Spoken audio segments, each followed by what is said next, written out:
بسم اللہ الرحمن الرحیم۔ لب کشائی چینل کے معزز ناظرین، جس پرندے کو آپ سکرین پہ دیکھ رہے ہیں اس کو اردو میں الو، عربی میں بوما اور انگلش میں اول کہا جاتا ہے۔ یہ ہمیشہ اس وقت اپنے گھونسلے سے نکلتا ہے جب تمام انسان سو جاتے ہیں، یعنی رات کے اندھیرے میں اپنی روزی کو تلاش کرتا ہے اور صبح انسان کے اٹھنے سے پہلے سنگلاخ چٹانوں یا ویرانوں میں جا کر چھپ جاتا ہے۔ آخر یہ انسان کو کیوں نہیں دیکھنا چاہتا؟ اور یہ پرندہ ہمیشہ پریشان، غمگین اور اداس کیوں رہتا ہے؟ اس کی آواز میں اتنا سوگ اور کرب کیوں ہے؟ ایک دفعہ ایک آدمی نے حضرت امام جعفر صادق رضی اللہ تعالی عنہ سے الو کے بارے میں دریافت کیا کہ یہ پرندہ ہمیشہ غمگین کیوں رہتا ہے؟ آپ نے فرمایا، یہ پرندہ ازل سے اس طرح نہیں تھا، یہ ایک خوش و خرم رہنے والا پرندہ تھا اور دن کو آسمان کی بلندیوں میں پرواز کرتا تھا۔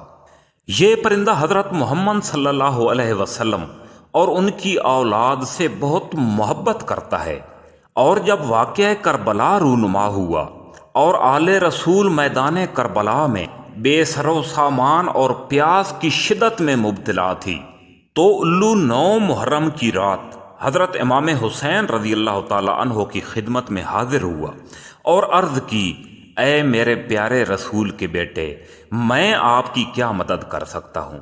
جو کچھ میرے بس میں ہے وہ مجھے بتائیں۔ حضرت امام حسین رضی اللہ تعالی عنہ نے فرمایا، اے ننھے پرندے، تو یہاں سے چلا جا۔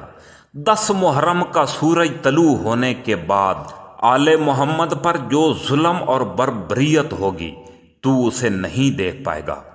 الو نے کہا، نہیں، میں آپ کو اس تکلیف میں چھوڑ کر نہیں جاؤں گا۔ اور 10 محرم کے دن الو نے میدان کربلا میں ہونے والے ظلم و ستم اور اولاد رسول کے سر نیزوں پر چڑھے ہوئے اپنی آنکھوں سے دیکھے۔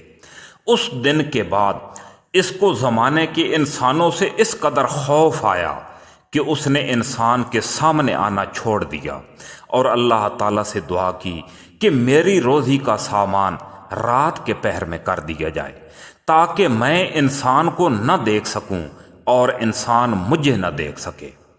الو کے پیٹ میں آنتڑیوں کا گچھا نہیں ہوتا، بلکہ منہ سے لے کر مقعد تک ایک ہی سیدھی آنت ہوتی ہے، اور اس آنت کے اندر بھی اتنی تاثیر موجود ہے کہ الو کی آنت نکال کر کسی بہتے ہوئے پانی میں ڈالیں تو سانپ کی طرح تیرنا شروع کر دیتی ہے۔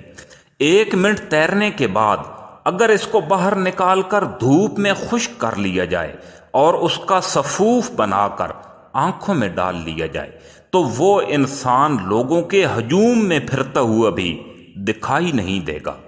الو کے پر، ہڈیاں اور خون، تمام چیزیں کالے جادو اور تعویذ دھاگے میں استعمال ہوتے ہیں، اور الو کے خون سے لکھا ہوا تعویذ انتہائی خطرناک اور تیز اثر مانا جاتا ہے۔